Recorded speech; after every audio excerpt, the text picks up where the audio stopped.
Okay. So, what does this day mean? So let's start with Newport News Shipbuilding. What does this day mean? Well, first of all, it's very historic and it's very exciting. We have a great team from the program office, contracts and pricing, and our business management division, supported by really every function across the company to prepare for and to debate back and forth with the Navy and really settle on a contract that serves the nation and really is a very good contract for us. It's going to create the lethality that these carriers bring in a way that makes them much more affordable. So it's a very great day, and I'm so proud of them. I mean, they've worked long hours for, well over a year and a half to get to this point, and so it's just an exciting day to see all that come to fruition.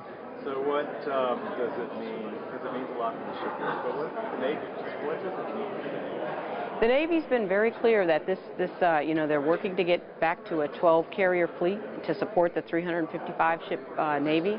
And, the carrier is still the cornerstone, and there's so much technology in the Ford-class carriers. It brings so much more capability, and so it's critical for the Navy to have these ships in the fleet. And what it means to the Navy is getting two more sooner. So CVN 81 will be delivered into the fleet sooner in this contract and in a more affordable way.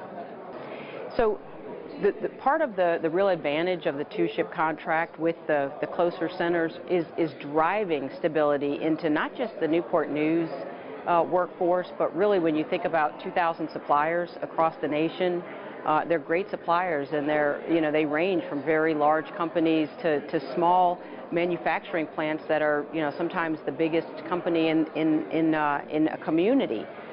So for those businesses to be able to have that stability, for those businesses to know that we're going to be procuring material that supports two carriers and gives them the opportunity to talk about that stability, to attract the workforce and to invest in their plants for years and years and years to come, that's critical. It's critical to not just the aircraft carrier industrial base, but many of those support submarines and other surface ships as well. So really what's good for the industrial base of the aircraft carriers is good for the industrial base of the Navy. Talk about just the pride and the teamwork from the shipyard to the Navy to the suppliers. So, honestly, we would not be able to be at this point and have this contract signing today if it really weren't for kind of a common objective shared by the Navy, by the prime shipbuilder, by Newport News, and by all of the suppliers across the country, because, as we know, this really took congressional support, and many of our suppliers were communicating with their congressional leaders to make sure they understood that this is good for their community as well as for the Navy and nation. So the system really had to work together as a whole, and it was a story that sold itself, and I'm just glad that everybody continued to lean in during those long, hard hours, days, months to get us to this point today. And is there a kind of a rah-rah now for the shipbuilders? I mean, we got work to do. We do. We do. Honestly, I mean, what comes with this for Newport News Shipbuilding is a tremendous amount of responsibility. We have been and we will continue to invest in our workforce. We're investing a tremendous amount in our ability to transform to a digital shipbuilding company. There's a lot of hard work ahead of us in 2019 just to set ourselves up to get on the cadence of doing this. There's a lot of hard work in the facility plans that we've drawn up and that we're investing in to make sure that the factory, if you will, is prepared for this. So that all has to come together, readying our workforce, readying the facility, and turning on the digital shipbuilding machine, if you will. I actually, the last time we signed the Newport News Shipbuilding signed a two-ship contract was June 30th, 1988.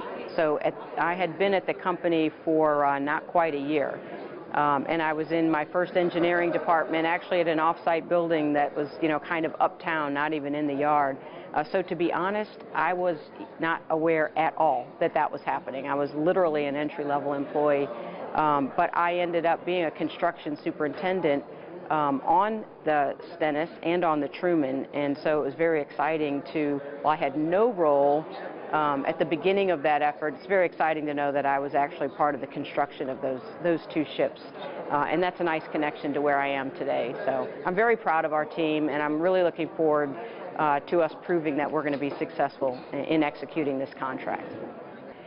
So part of the benefit of the two-ship buy really is what that serial production can bring. And we've proven that at Newport News, the serial production of submarines, but there are other classes of ships, including those that Huntington Ingalls builds at our Ingalls yard, that really benefit from the opportunity to procure material in bulk for more than one ship at a time, the opportunity to the benefits of one plan that you can that applies to multiple hulls, one engineering plan that that applies to multiple hulls. So, as a shipbuilding corporation, we have the great opportunity to just put one more class of ship into really serial production and continue to learn and take those lessons back to the Navy to show that, really what makes sense for one class of ships makes sense for other classes of ships.